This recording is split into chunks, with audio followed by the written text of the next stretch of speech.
वीर्याणम् नमो वज्रायाणम् नमो लोये सव्यसाहूणम्। बोलो शासन नायक भगवान महावीर स्वामी की जय हो। मूल नायक देवादिदेव 1008 श्री चंदाप्रे भगवान की जय हो। परम पूज्य आचार्य गुरुदेव श्री विद्यासागर जी महाराज की जय हो। अहिंसा परमो धर्म की जय हो। परम पूज्य मुनिवर श्री अजित सागर जी महामुनिराज की जय हो।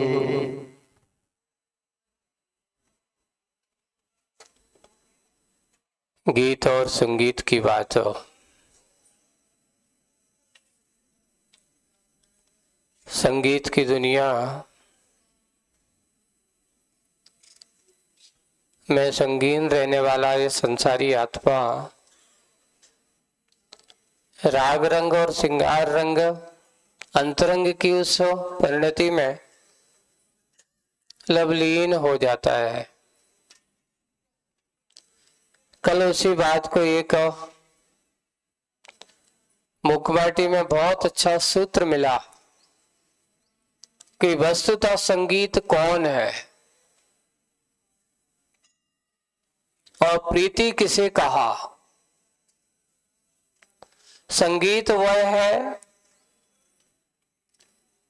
या संगीत उसे मानता हूं जो संगातीत होता है, अर्थात परिग्रह आरंभ परिग्रह आदि से रहित जो वास्तविक संगीत है, जो बाहर का संगीत हो या ना हो, पर अंतरंग की वह परिणति में वह संगीत गुनगुनाता रहता है। आनंद की अनुभूति, वहां कुछ नहीं है, कोई चिंता नहीं है, कोई चाह नहीं है, मात्र एक ही आनंद के वह गीत को गाता रहता है। तो संगीत में उसे मानता हूं जो संगातीत हो और प्रीति उसे मानता हूं जो अंगातीत हो। यानी अंगों से प्रीति नहीं, अनंग से प्रीति करो, उस आत्मा से प्रीति करो। बाहर के रूप रंगों में प्रीति करने वाले तो संसार में बहुत मिलेंगे, लेकिन उस आत्मा से प्रीति करने वाले संसार में बहुत कम मिलते हैं। इसलिए अंगातीत प्रीति हो। मेरा संगी संगीत सप्त स्वरों से अतीत।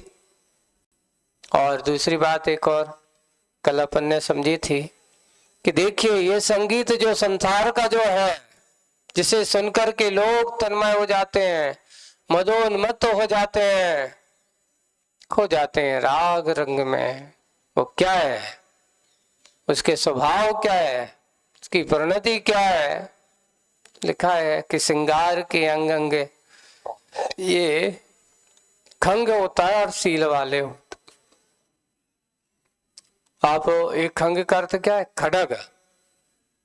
वहां पर खंग अपन कल उसको स्पष्ट नहीं कर पाया था। खंग का अर्थ है खड़ग, उतार सील वाला।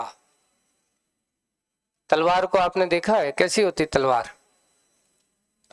तलवार जो है जब सामने देखते हैं तो वहां कैसी होती है, ऊपर जहां पकड़ते हैं यहां से लो तो नीचे नीचे पतली पतली होती चली जाती है। पैनापन, उतार सील वाली होती है। और जितना जितना उतार उसका बढ़ता चला जाता है, पतलापन उतना उतना पैनापन भी होता चला जाता है। वैसे ही यहाँ उसी बात को कि श्रृंगार के अंग अंग खगंग खंग उतार सील वाले हैं, यानी उस तलवार की उतार सील यानी पैनेपन वाले हैं, बढ़ते ही जाते हैं। और युग चलता जा रहा है किसमें? उसी में, उस रंग श्रृंगार के कारण से। श्रृंगार के रंग रंग अंगारशील वाले हैं। बे अंगारशील यानी आपको हमेशा जलन, कुछ क्षण को तो अच्छा लगता है, बाद में भी बहुत पीड़ादायक कष्टदायक बनकर के उसको दुख देने वाले हो जाते हैं। वही अंगारशील युग जलता जा रहा है। इस अपाय का निवारक उपाय मिला इसे आज। आज मुझे इस अपाय का उपाय मिला कि अनादिकाल से युग जलता जलता जलता, कब से जल रहा है पता नहीं, कितना समय हो गया, जलता ही जा रहा है। मुझे आज मिला 145 नंबर पे अपन पढ़ रहे हैं मुखमाटी में। आज चलते हैं। आज उसी वो श्रृंगार रस के बाद जो संगीत की बात आई, क्योंकि जहां संगीत होता है वहां श्रृंगार हो जाता है ना। श्रृंगार रस का हमेशा राग रूपित है। अब आज की क्लास चालू होती है। आज बहुत अच्छा दिन है। आज कौन सा दिन है? हिंदी दिवस। आज का दिन है। ये पूरा विश्व आज हिंदी यानी राष्ट्र, मध्य प्रदेश ना नहीं कहते हुए पूरा भारत आज की इस तारीख को हिंदी दिवस के रूप में मना रही है। सारे विश्व में भी हिंदी की बात हो रही है। और आज ये हिंदी का महाकाव्य मुखमाटी, अभी तक तो बड़े बड़े काव्य लिखे गए, संस्कृत में भी लिखे गए हैं, प्राकृत में भी लिखे गए हैं, लेकिन हिंदी के महाकाव्यों की तुलना की गई है तो एक कवि ने लिखा है कि शायद ऐसा हिंदी का महाकाव्य अब तक मैंने पहली बार ऐसा पढ़ने में आया है। दर्शनों ने, लेखकों ने, समालोचकों ने मुखमाटी को देख करके और इस हिंदी के महाकाव्य को इतना विशाल रूप, इतनी विशाल सोच देने वाले एक लेखक कि एक माटी के महत्व को कितना महान बना दिया। एक जिसका कोई मूल्य नहीं है ऐसी माटी का कितना मूल्य प्रदर्शित कर दिया, मूल्यवान बना दिया। उस माटी की महिमा को एक मानवता के स्वरूप में प्रदर्शित कर दिया। और अगर यह मानव उस माटी के स्वरूप के समझ जाए तो महामानव बनने में उसे देरी नहीं लग सकती है। आज चलते हैं आगे की आज की मुखमाटी में। श्रृंगार रस के इस संगीत में माहौल में चलते हुए कहा जा रहा है, तन का खेद टलकर चूर होता पल में। क्योंकि जब उसको ये बताया गया कि तू किस पर गर्व कर रहा है, किस पर अहंकार कर रहा है, तो वो उसको यहाँ पे बताया कि तन का खेद यानी क्लेश, खेद कहो, क्लेश कहो, है ना, टलकर चूर होता पल में, मन का भेद धुलकर दूर होता पल में, इसका पान करने से मेरा संगी संगीत है, समरस नारंगी सीत है। जैसे ही उसने सही स्वरूप और अमृत पान किया,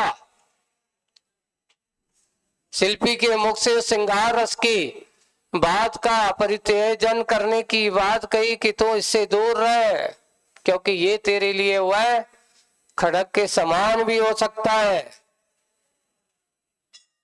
तुझे दुख का कारण हो सकता है। पर मेरा संगी संगीत जो अंतरंग का संगीत है, उस संगी संगीत को समरस नारंगी सीत है, अनेक रंगों वाला। नारंगी का अर्थ क्या होता है? एक रंग नहीं है, नारंगी, अनेक रंगों वाला, शीत शीतलमय है, वही सही है जिससे मल धुल जाता है, दूर होता है पल भर में इसका पान करने से।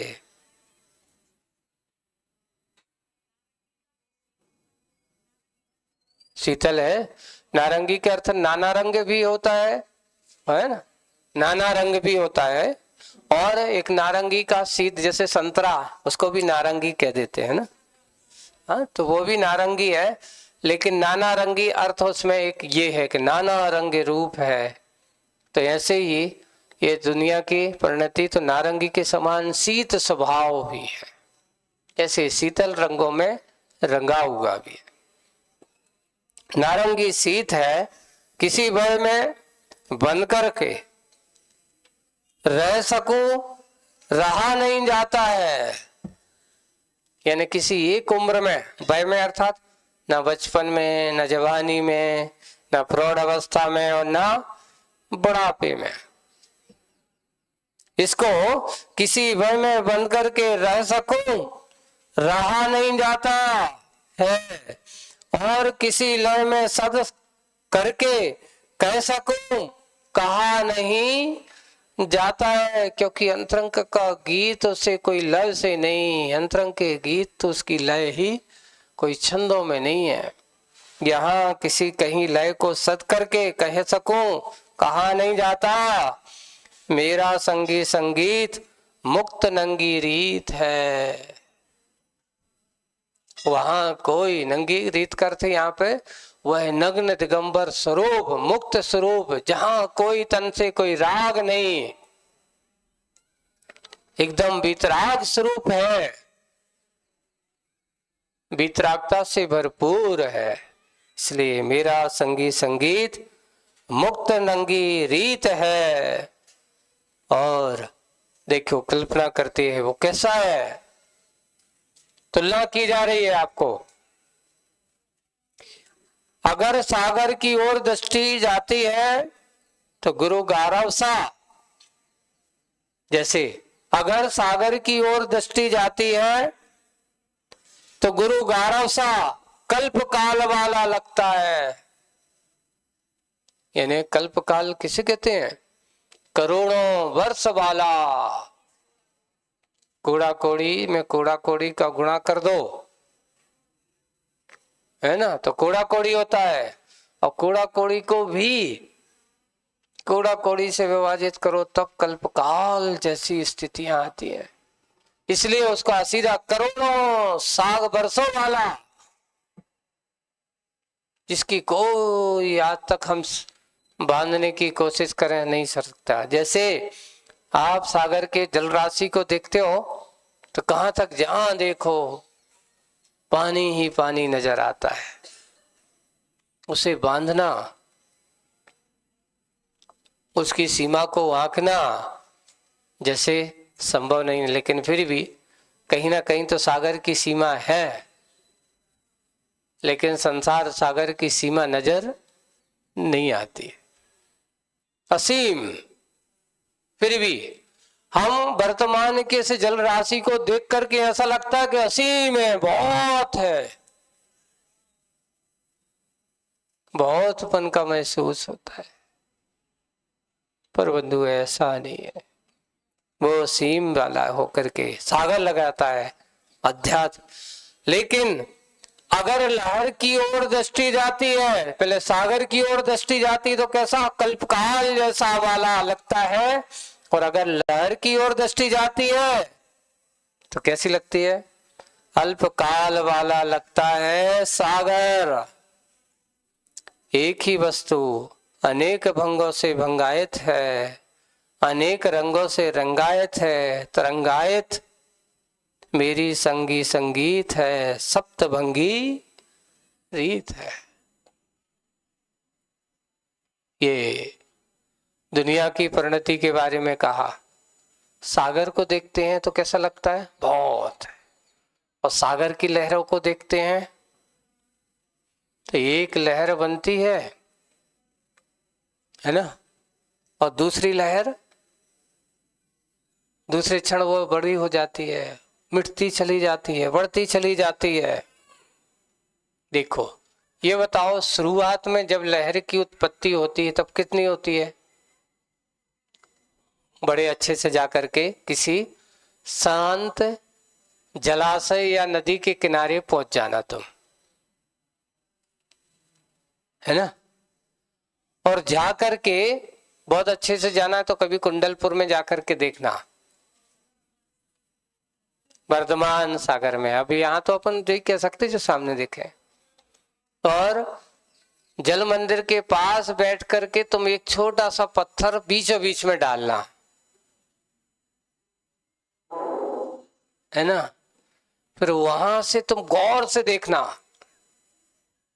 कभी हो फिर लहरों के बारे में देखना कि शुरुआत में जहां पत्थर गिरा वहां लहरों की उत्पत्ति हुई, और चारों तरफ से, एक तरफ से नहीं, एक दिशा में नहीं चलती लहर, हमें से चारों ओर चलती है, समस्त बलियाकार। और वलयाकार होने के कारण से जैसे ही आप उसमें डालोगे लहर उठेगी, फिर आएगी उस लहर, वो एक लहर दूसरी लहर को जन्म देगी, क्योंकि पानी को पूरा तरंगायित करेगा। एक लहर दूसरी लहर को देगी जन्म, तो वो लहर छोटी उठी, फिर उसने और बड़ी बनाई, फिर उसने और बड़ी बनाई, बढ़ते बढ़ते किनारे तक आते आते उस लहर का स्वरूप देखिए, जहां उत्पत्ति हुई थी वहां छोटी सी हुई, लेकिन बढ़ते बढ़ते किनारे तक लहर आते आते वह पूरे सागर को लहरायित कर देती है, तरंगायित कर देती है। ऐसी सागर की, ये तो मात्र एक छोटी सी लहर है आपको दिखाना है, लेकिन जब सागर की लहरों को देखते तो अपन को पता चलता कहां इनका जन्म हुआ। किनारे पर जब आकर के टकराती है, उसकी थपेड़े लगते हैं, लोग क्या देखने जाते हैं बताओ? सागर के किनारे बैठे बैठे लहराता हुआ सागर उन्हें बहुत अच्छा लगता है, लेकिन ज्ञानी जनों से पूछो कि उथल पुथल करने वाला सागर उन्हें अच्छा लगता है कि शांत सरोवर उसे अच्छा लगता है? अब होता ही महाराज, हमारा मन तो उछल कूद करने वाला है, इसलिए सबसे ज्यादा शांत सरोवर पर बैठने वाले, शांत सरोवर पर बैठ करके ध्यान करने वाले कितने? 2-4। और जाकर के बंबई के उस बीच पे जाकर के खड़े होकर के मस्ती, गोवा के उस बीच पे जाकर के मस्ती करने वाले 1000। 2-4 और 1000 में अंतर बहुत है, क्योंकि लहरों के उथल पुथल बीच में बैठ करके आदमी का मन भी उथल पुथल होता है। वाह कितनी बड़ी आ रही है, देखो वो आ रही है, ऐसा करते हैं, और देखो वो कितनी बड़ी आ रही है, झूम जाता है मन उसका। पर ज्ञानी जन क्या करते हैं? ज्ञानी जन कहते कि ओहो, जैसे ये लहर एक के बाद कितनी बड़ी उछल, एक के बाद फिर कितनी उछलती हुई आ रही है, वैसे ही मन भी हमारा इन लहरों की तरह, ये पर्याय भी इन लहरों की तरह है। उद्गल की परिणति भी बिल्कुल ऐसी ही लहरों की तरह है, एक के बाद एक, एक के बाद एक, एक के बाद एक। लेकिन क्या ये लहरों में स्थिरता नहीं होती? स्थिरता तो अगर है तो शांत सरोवर के स्वरूप में है। वैसे ही जीव तत्व को जब अपन दृष्टिपात करते हैं, आत्मा को दृष्टिपात करते हैं, आत्मा को दृष्टिपात करते हैं तो वहां पर कोई चहल पहल नहीं होती, सागर की तरह। कब से है? अनादिकाल से है। कब तक रहेगा? अनादिकाल तक रहेगा, इसका कोई अंत नहीं है। जीव को मिटाने वाला कोई नहीं है, जीव का नाश करने वाला कोई नहीं है। आत्मा का अस्तित्व कभी किसी ने मिटाया नहीं है। लोग कहते हैं इससे अच्छा तो हमें जीव को जीना अच्छा नहीं है। तुम शरीर का आघात कर सकते हो पर आत्मा का आघात नहीं कर सकते हो। लोग में ये कहा जाता है आत्महत्या कर दी। आत्महत्या नहीं होती है ना, आत्मघात नहीं हो, आघात तो होता है, वेदना तो होती है, संवेदना होती है, लेकिन आत्मघात जिसका होता है वो तुम्हारा जड़ पुद्गल है। यही है कि मशीन बिगड़ गई या मशीन को रोक दिया, गाड़ी की इच्छा, आगे गति रुक गई, प्रगति रुक गई, अब आगे नहीं जा पाए भाई, अब गाड़ी बदलो,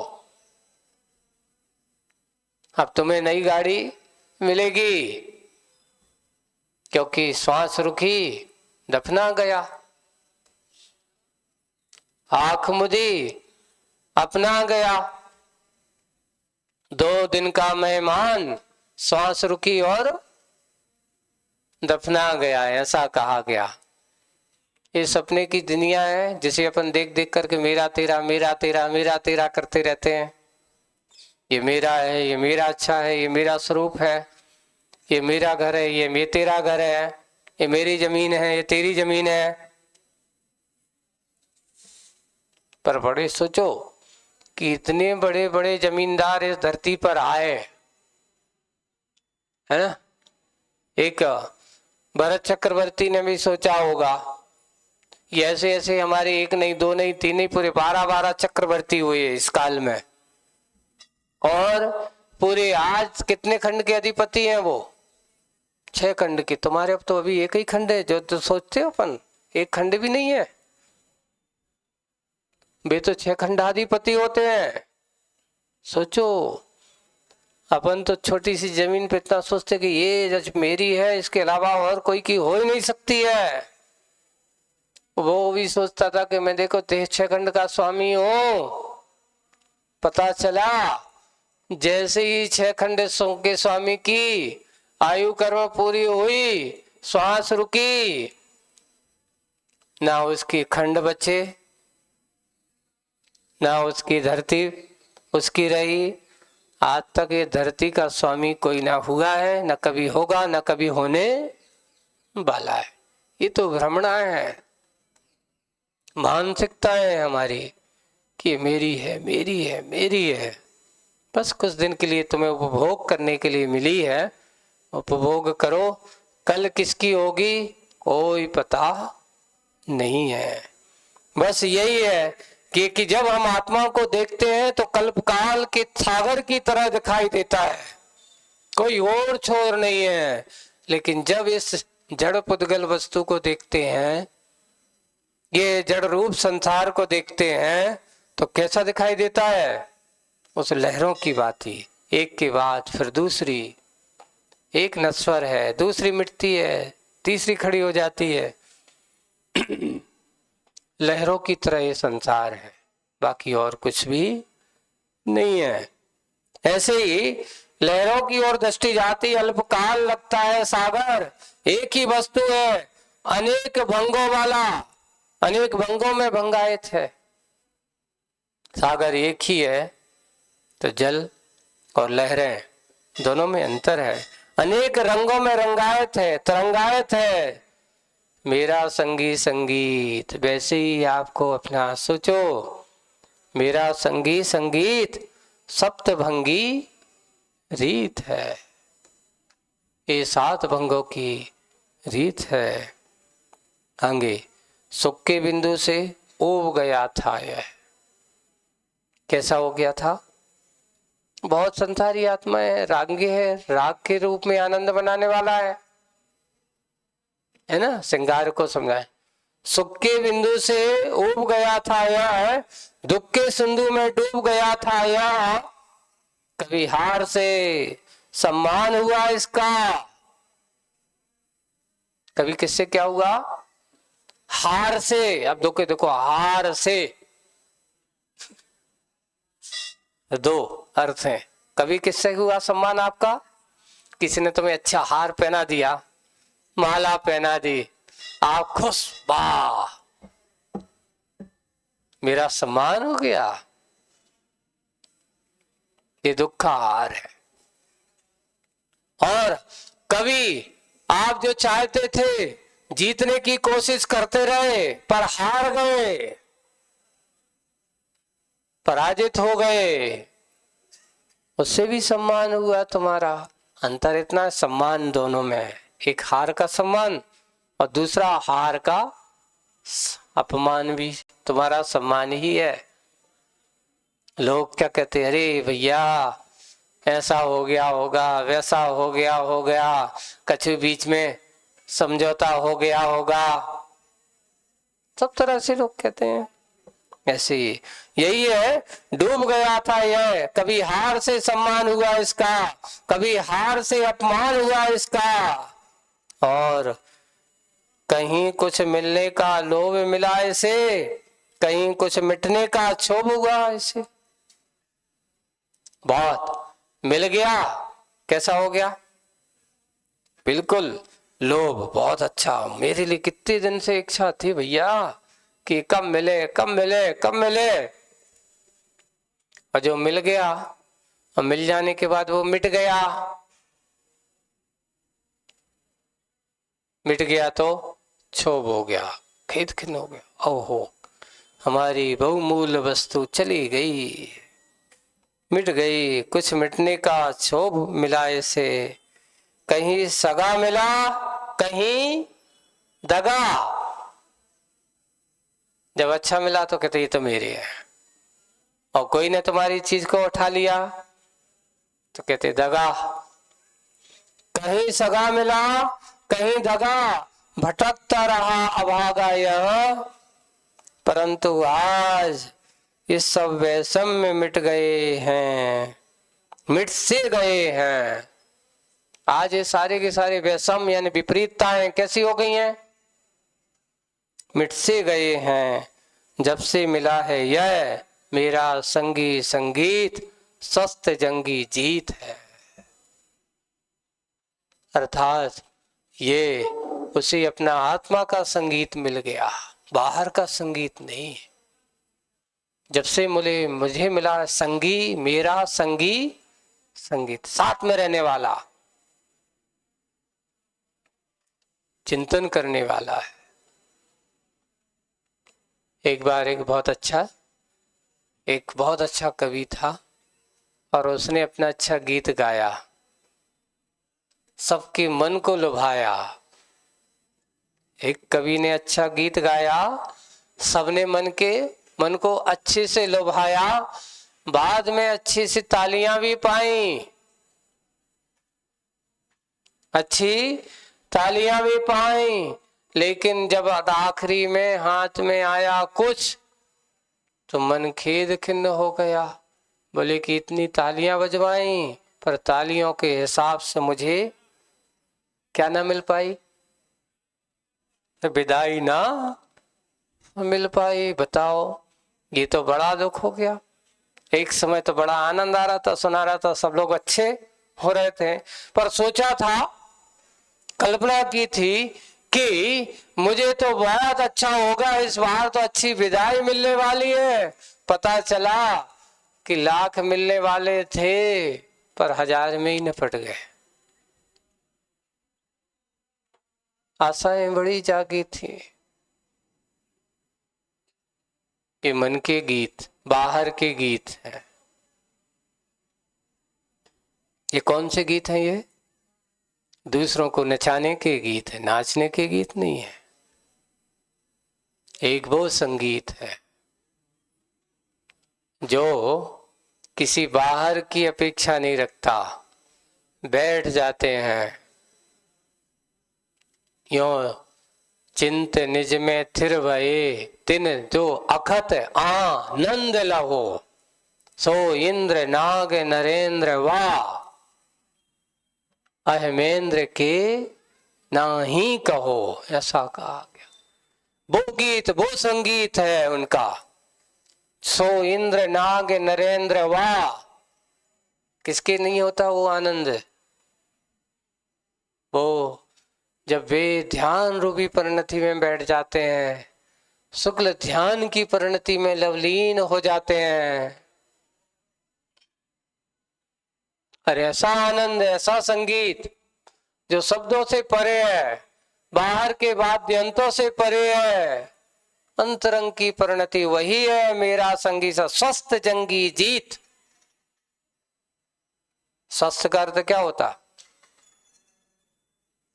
पर में स्थित नहीं, जो स्व में स्थित होकर के जीत गया, बाहर के गीत नहीं। जिसने बाहर की जंग को जीत होकर के स्वस्थ हो गया, ऐसा वो संगीत जिसका आनंद इंद्रों को भी नहीं मिलता, अहमेंद्रों को भी नहीं मिलता। नाग नरेंद्र वाह, नाग नरेंद्र का अर्थ है ऐसा, नाग का अर्थ नागेंद्र, नरेंद्र का अर्थ चक्रवर्ती, नरों में इंद्र सो नरेंद्र, तो चक्रवर्ती को कहा है ना, नागों का इंद्र सो नागेंद्र, सौधर्मेंद्र स्वर्ग का अधिपति सौधर्मेंद्र, अहमेंद्र जो ने ग्रेविक आदि ऊपर के जितने भी सारे के सारे अहमेंद्र, सब इंद्र ही इंद्र हैं। ऐसा आनंद उनको नहीं मिलने वाला जो शब्दों से परे बाहर के संगीत से परा होता। स्वस्थ संगीत, जंगी जीत, ऐसी जीत है जो हमेशा स्वस्थ रह करके रहने वाला है। तो ऐसा आज संगीत की बात को उसको समझाया, और समझाने के बाद अब आगे की ओर बढ़ते हैं। क्या है? स्वर की नश्वरता और सारहीनता सुन। कौन? स्वर की नश्वरता, क्योंकि लहरों की तरह कह दिया। स्वर की नश्वरता कैसी है? सारहीनता सुनकर श्रृंगार के बहाव में बहने वाली नासा बहने लगी प्रकृति की। किसकी? प्रकृति की, है ना। श्रृंगार के रस के बहाव में बहने वाली नासा बहने लगी प्रकृति की। कुछ गाढ़ा, कुछ पतला। सर्दी हो जाती ना, आपके सर्दी का स्वरूप दिखाया जा रहा है। कुछ गाढ़ा, कुछ पतला, कुछ हरा पीला मिला, है ना। कुछ हरा पीला मिला, मल निकला, देखते ही हो घृणा, देखते ही हो घृणा। जिस पर मक्खियां जो राग की जनिकाएं हैं, विषय की रसिकाएं हैं, भिन भिनाने लगी, सो ऐसा लगता है कि भीभत्स रस ने भी श्रृंगार को नकारा है। किसको नकारा है? भीभत्स रस ने भी श्रृंगार को नकारा है। चुना नहीं उसे, अन्यथा सबकी नासिका से अनुनासिक नकारात्मक वर्ण क्यों निकलता है? छी, जो अनुनासिक जो है ना, छी अनुनासिक, अनुनासिक शब्द इसको बोलते हैं। जो नाक से शब्दों का जिसकी आवाज निकले सो उसको अनुनासिक कहा जाता है। घृणा ऐसे अनुनासिक, हाँ, ये शब्द जो है घृणा से भरे पड़े हुए हैं। ये तो ऐसा रस भीभत्स रग मक्खियां भिन भिना रही हैं। जब इस प्रकार की नाक बहने लगी, उसने देखा ये श्रृंगार का स्वरूप देख करके, और नाक में कुछ गाढ़ापन, अर्थात सर्दी जब हो जाती है और सर्दी जब नाक से बहती है उसको बाहर फेंकते हैं, फेंकते ही मक्खियां उस पर क्या हो जाती हैं? भिन भिनाने लगती हैं। विषयों की रसिकाएं, जैसे मक्खियां ऐसी विषय जीवी घृणा के समान हैं, उस पे हम भिन भिनाते रहते हैं। संसारी आत्माएं, है ना, ऐसे भिन भिनाते। ऐसा लगता है भीभत्स रस में ही श्रृंगार को नकारा है, चुना है, अन्यथा सबकी नासिकाएं अनुनासिकाएं नकारात्मक ही वर्ण क्यों निकलता है। देखो, और ऊपरेल अधर पर चिपकता हुआ निचले अधर पर उतरता आया हुआ मल। आप लोग तो समझदार हो, वे छोटे छोटे बच्चों को जब सर्दी हो जाती है, अब भी हाथ से पहुंचते नहीं तो कैसी ऊपर गंगा जमुना सी बहती है। ऊपरेल अधर से चिपक कर, यानी ऊपर के ओंठ से, है ना, ऊपर के ओंठ से निचले अधर की ओर वह मल बह रहा है, नीचे ओंठ की ओर बीच में, और श्रृंगार की रसना ने उसका स्वाद लिया।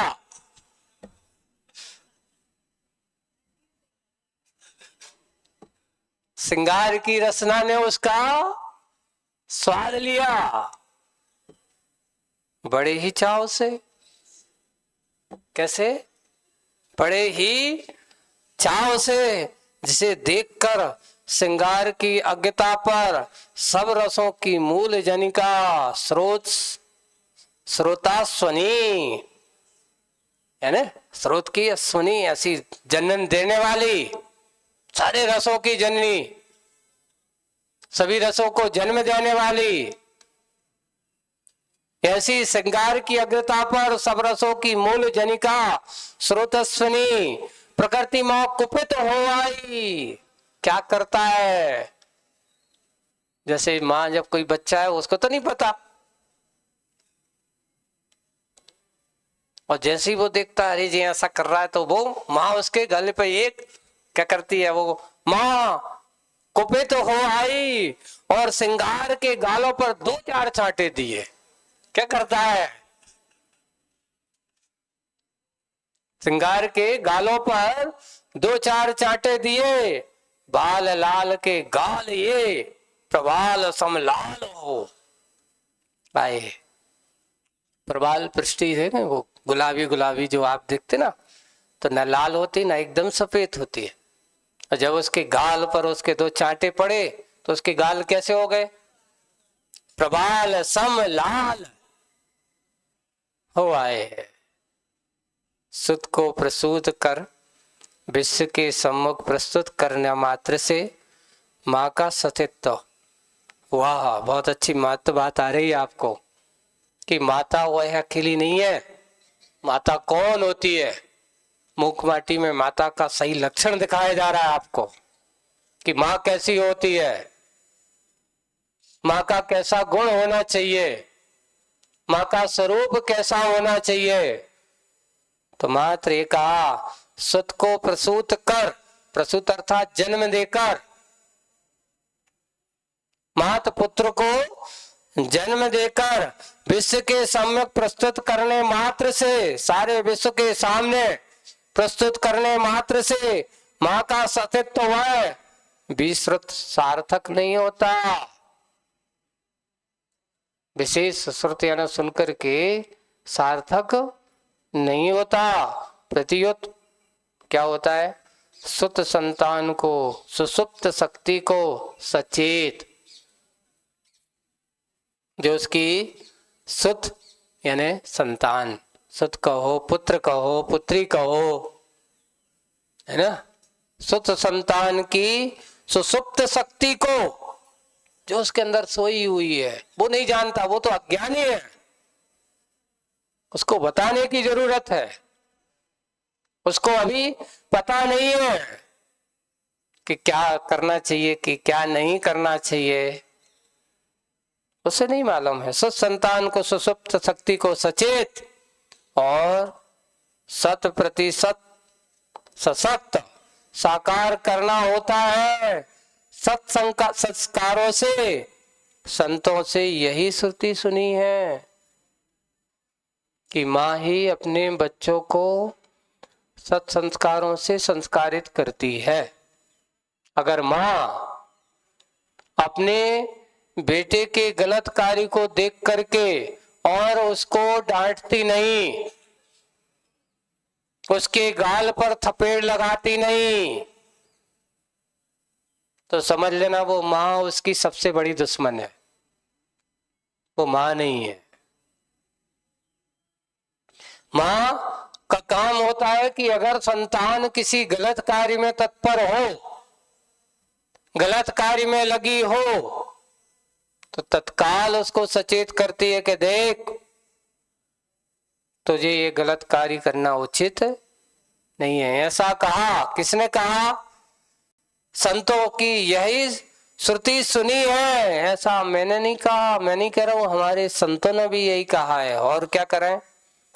देखो, संतान की अवनति में निग्रह का हाथ उठता है माँ का। अवनति अर्थात बुरा कार्य जो करने योग्य नहीं है। मान लो अगर उसने ऐसा किया है, गलत कार्य में तत्पर है, तो वही कि संतान की अवनति, अवनति का नीचे गिरने वाला कार्य, पतन का कार्य, पाप का कार्य अवनति से ये लेना, बुरे कार्य जो इस मनुष्य को, इस संतान को करने योग्य नहीं है, ऐसे कार्य संतान की अवनति में निग्रह का हाथ उठता है उसे दूर करने के लिए कि ये तुझे नहीं करना चाहिए था, ये तेरे करने लायक नहीं है, ऐसी उसकी निग्रह के लिए उठता है माँ का हाथ, उठता है माँ का, और संतान की उन्नति में अनुग्रह का माथ उठता है माँ का।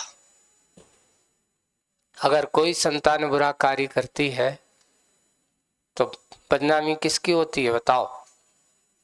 सबसे पहले जब अपन समाज में रहते हैं, देखिए एक व्यक्ति के बुरे कार्य करने से कहां तक कितनी बात पहुंचती है। जब आप किसी मोहल्ले में रहते हो, आपका बेटा कुछ गलत करके आता है तो पूरे मोहल्ले वाले कहते फलाने का बेटे ने ऐसा काम किया, है ना? तो किसकी बदनामी हो रही है? उस माता और पिता की। बेटे ने किया है गलत काम, लेकिन माता पिता का कोई दोष नहीं, दोष यही है कि उसको गलत काम से उसने कभी रोका नहीं है, उसका समर्थन करते रहे। फिर बाद में अगर और बड़ा हुआ तो पूरे नगर में चर्चा हो जाती है, तो फिर कहाँ किया? अरे फलाने मोहल्ला की मोड़ा ने क्या करो, तो मोहल्ला की बदनामी होती है। देखिए आप, घर के बाद फिर मोहल्ले में घर की, और घर के बाद फिर नगर में पहुंचे तो अरे फलाने मोहल्ला के बाढ़ को लड़के ने ऐसा करो, तो मोहल्ला की बदनामी हो गई। और फिर बाद में थोड़ा सा संभाग में, अरे भैया सागर जिले के लड़का ने ऐसा काम करो।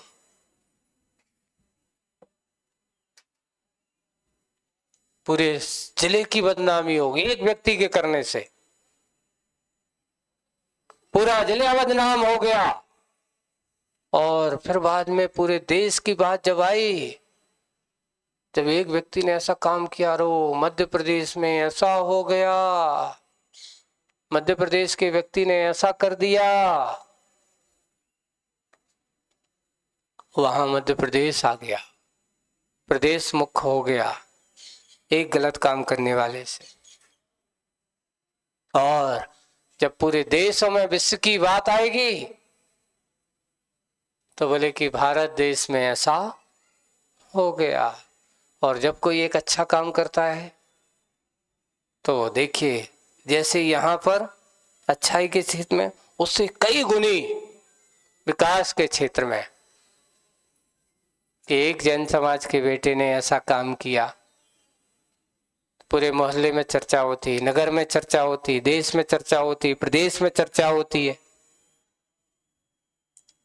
एक जैन समाज का बालक जाकर के ये कार्य करेगा, उसने ऐसा काम किया है, अच्छाई में भी उसका माथा उठता है और बुराई में माथा झुकता है। झुकना और उठना वही है कि जिस समय वह हाथ उठाती है उठता, लेकिन जब संतान उन्नति के कार्य में अनुग्रह का माथा उठता है माँ का। और यही हुआ प्रकृति माँ की आंखों में रोती हुई करुणा, क्योंकि जब उनने देखा ऐसी दशा है, इन दोनों लड़ रहे झगड़ रहे हैं, ऐसा गलत कार्य कर रहे हैं, तो उसके अंदर करुणा है। बिंदु बिंदु करके दृग बिंदु के रूप में करुणा कह रही है, कण कण से कुछ। क्या कह रही है उसकी करुणा? उसकी करुणा कुछ कह रही है, कुछ परस्पर कलह हुआ तुम लोगों में। आपस में दोनों क्या हो गए? परस्पर कलह हुआ तुम लोगों में, बहुत हुआ, वह गलत हुआ, बहुत हुआ, वह गलत हुआ, मिटाने मिटने को क्यों तुले हो, इतने सयाने हो, इतने सयाने हो, समझदार हो। सोचिए, मिटने मिटाने को क्यों तुले हो, इतने सयाने हो, जुटे हो पिलाए कराने, विष के धुले हो तो हो तुम। किसके धुले हो? विष के, विष से धुले हो तुम, विष से नहीं, विष से धुले हो। कौन सा विष? सबसे बड़ा जहर। देखो, एक और लोक में एक कहा जाता है कि एक वो जहर होता है जो आदमी के शरीर को क्या करता है? मार देता है, नाश कर देता है। और एक जहर वो होता है जो आदमी के तन का तो घात करता ही है, ना जाने कितने लोगों के जीवों का घात कर देता है, और कितने भव का विघात कर देता है, कितने भव का नाश कर देता है। कई भव तक जाकर के भटकता रहता है। मात्र एक भव के जहर नहीं, ये विषय जहर ऐसे होते हैं, ना जाने कितने भव तुम्हारे चले जाएंगे, नाश हो जाएंगे। इन रहलों की जहर से अपने आप को दूसरे, विष से धुले हो तुम। इस घटना से बुरी तरह मां घायल हो चुकी है। कौन? प्रकृति मां कहती, वो मां, माटी मां, वो घायल हो चुकी है। जीवन को मत रण बनाओ, प्रकृति मां का व्रण सुखाओ। ये तुम अपने जीवन को रण मत बनाओ। प्रकृति मां का व्रण यानी घाव जो हो चुका है, तुम लोगों ने जो पहुंचाया है, प्रकृति उस मां के घाव को सुखाओ। कितनी बार घाव करते रहोगे, कितने और घाव देते रहोगे? ये घाव मत दो, उस प्रकृति मां के व्रण को सुखाओ। तो क्या करो? कैसे सूखेगा? तो कहा जा रहा है सदैव बनो। सदैव का अर्थ सदा दयावान बने रहो। उसका नाम, जहां जिसके पास सदा दया रहती है, उसका नाम सदैव। सदैव बनो, अदय पर दया करो। सदैव बनो, अदय पर दया करो। अभय बनो, सभय पर किया करो। यानी जो भय से सहित है उसका नाम सभय। ऐसे व्यक्तियों पर अभय दान दो, जो हमेशा सदैव बना हुआ है, जो अदया भाव से ग्रसित है। ऐसे व्यक्तियों पर दया करो। और जिसके अंदर अभयपना बनो, जो भय से भरे पड़े हैं या जिनको भय है, भय पर किया करो। अभय की अमृतमयी दृष्टि, सदा सदा सदाशय दृष्टि रे जिया, समष्टि जिया करो, सब पर दिया करो। हे आत्म, हे जीव, जिया का अर्थ क्या? जीव कहो, आत्म कहो, सदा सदा सदाशय दृष्टि रे जिया, समष्टि जिया करो। जीवन को मत रण बनाओ, प्रकृति मां का ऋण चुकाओ। क्या चुकाओ? इस प्रकृति मां का ऋण चुकाओ। तेरे ऊपर बहुत बड़ा ऋण है। ये मत सोच कि मेरे पास कोई कर्जा नहीं है। सबसे बड़ा यही कर्जा है कि कहीं तेरा अपना फर्ज जो है, वो फर्ज से तुम मुक्त तो नहीं हो रहा है। ऐसा ऋण न चुकाओ। अपना ही नामांकन हो, पर का भी मूल्यांकन हो। पर इस बात पर ध्यान रहे, पर की कभी ना वांछन हो। पर कभी पर कभी ना लांछन हो। बहुत अच्छा ये शब्द है कि देखिए, अपना ना अंकन हो। लोग कहते मैं ही ऐसा हूं। अरे आपको क्या पता हम का करत हैं, ऐसे कहते ना। अपना, दूसरों को अपना आंकने की नहीं। हम स्वयं अपने मुख से दूसरों को बताते हैं हम ये करते हैं, हम ये करते हैं, हमने ऐसा किया है। मात्र अपना अंकन नहीं होना चाहिए, पर का भी मूल्यांकन हो। मात्र अपनी अपनी बात कर मत करो, दूसरे व्यक्ति भी क्या करते हैं। आज परोपकार के क्षेत्र में देखिए एक बात बहुत अच्छी आती है कि अपना उसमें कहते हैं एक पानी एक ऐसा प्राणी है, कभी ये नहीं कहता कि मैं गरीबों को बरसाऊं कि अमीरों को बरसाऊं। ऐसा करता है क्या? वो भेदभाव करता है? कभी नहीं आंकता। ये गरीब है इसको नहीं, इसकी प्याज नहीं बुझाना, ये अमीर है इसकी ये बुझाना नहीं। उस पर लिखा है कि जैसे बरसात कभी किसी के व्यक्ति विशेष के लिए नहीं होती, सबके हित में मेघ बरसते हैं। वर्षा होती है, अंतर इतना है कौन कैसा पी सका, कौन कितना उसको पीने वाला होगा, कौन किसका उसको लेने वाला होगा, ये उसके हाथ में। नदियां कभी भी किसी के लिए नहीं होती। एक अपने ज्ञान सागर जी महाराज ने लिखा है, परोपकाराय तरु प्रसूति। 4 बातें लिखी हैं। परोपकाराय बहंती नद्या, ऐसा शब्द। परोपकाराय तरु नहीं, गवाम प्रसूति है ना।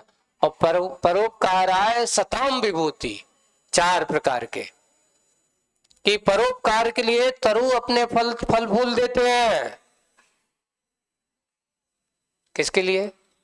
आज तक किसी पेड़ के फलों ने अपना स्वयं फल खाया? कुछ भी नहीं खाया। अच्छा, परोपकार है नदी प्रवासा, बहंती नद्या या नदी प्रवासा, ऐसा शब्द भी आता है, या बहंती नद्या ये शब्द है कि परोपकार के लिए नदियां हैं। देखो कोई भी आ जाए, चाहे अमीर आए चाहे गरीब आए, चाहे कोई उसमें गंदगी छोड़ के जाए, चाहे उसमें कोई नहा धो करके अपना सब कुछ करता चला जाता है, सारी गंदगी अपने जाता नहाता धोता साबुन से सारा शरीर का मल उसमें छोड़ाता है। लेकिन नदी ने कभी शिकायत की कि देख मैं आया, मैं तेरे घर से सोची थी कि यहाँ से अच्छे साफ सुथरी जाऊंगी, पर तूने क्या कर दिया मुझे? कभी शिकायत नहीं की आज तक तुमसे। इसलिए परोपकार के भाव नदियों के प्रवास बहने में होता है। अमीर गरीब का कोई भेदभाव नहीं होता। और परोपकाराय दुहंती गावा, ऐसा दुहंती गावा, गाय दूध देती है, लेकिन कभी गाय अपना दूध स्वयं नहीं पीती है। रूखी सूखी घास दे देते हो सकता है थोड़ी बहुत और अच्छी है, थोड़ी आदमी बड़ा लोभी है, अरे भैया ज्यादा निकले तो थोड़ी खरी वरी खिला दो, थोड़ी सी अच्छा गुड़ वगैरह खिला दो। क्यों खिला रहा है? ये खिलाने में कहीं ना कहीं राज है, स्वार्थी है। भैया इसको खिलाएंगे तब तो दूध अच्छी देगी, और नहीं खिलाएंगे तो जैसा खिलाओगे वैसा दूध देगी। तो उसको खिलाने का भाव उसका ये है कि आज उसको अच्छा खिला रहा है तो अच्छा चाय की रख करके चाहता है, वैसे ही वो फिर भी इतना तुम कुछ करो, जैसा खिलाओ वैसा दे देती है। भाई उसका परोपकार आए दुहंती गावा, गाय हमेशा परोपकार के लिए ही, ये उसकी प्रकृति सत्य यथार्थ है। और चौथा चरण दिया है परोपकाराय सताम विभूति। ये सज्जनों की विभूति जो है किसके लिए है? हमेशा साधु संत कभी अपने उपकार तो करते ही हैं, लेकिन उनके उस उपकार की भावनाओं को देख करके, उद्धार की इस परंपरा को देख करके ना जाने कितने भव्य जीव उनकी मार्ग पर चलना चालू कर देते हैं, अपना कल्याण कर लेते हैं। वही भाव है कि पर का अकल नहीं, अपना मूल्यांकन भी, उसका पर का मूल्यांकन हो, इस बात पर ध्यान रहे। पर की कभी वांछा ना हो और पर कभी लांछन ना हो। दूसरों पे ही लांछन लगाना, अपनी कमी देखो, अपना भी देखने की कोशिश करो। जीवन को मत रण बनाओ, बहुत अच्छा, जीवन को मत रण बनाओ। प्रकृति की माँ का मन ना दुखाओ, प्रकृति माँ का ना मन दुखाओ। ये आज की पंक्तियां भी और अच्छी प्रकृति माँ की बात आप लोगों के संबोधन के रूप में चल रही हैं, और ऐसा ही संबोधन करते हुए करुणा के माध्यम से प्रकृति माँ अपनी बात आप लोगों को और हम सबको संबोधन के रूप में दे रही है। आगे विषय आज यहीं पर अभी रुकता है, आगे की बात अपन बाद में करेंगे। आज बस इतना ही। बोलिए परम पूज्य आचार्य गुरुवर श्री विद्यासागर जी महाराज की। दूसरी बात एक और आप लोगों को कहना है